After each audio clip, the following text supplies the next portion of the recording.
Isla is a key part of Land Rover's history. History says that this is where the name Land Rover came from.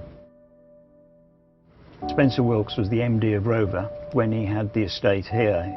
He bought a Rover tin and he'd had the suspension raised on that Rover so he could negotiate the rutted tracks. And when his head keeper saw it, he immediately said, "Well sir, this must be a Land Rover then." My father was supposed to have said, "Oh why, a real Land Rover, a great Land Rover." I'd known they were going to make this four-wheel drive and said to my father, "You know, what are you going to call it?" And he said, "Oh, we're going to call it Land Rover."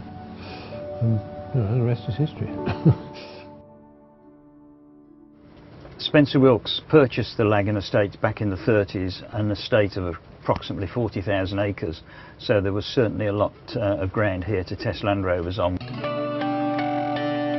To be here with all of the series vehicles is a great joy.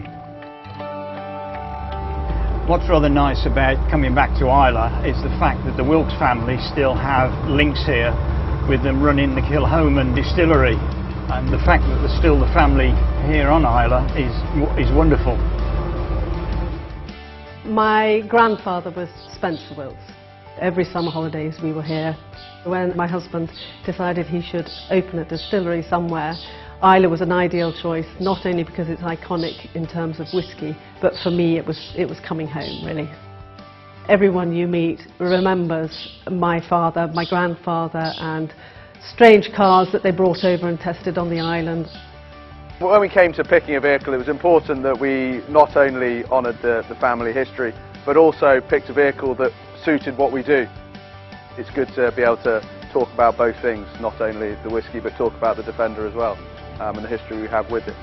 The island is famous for two things, and now we're involved in both of them.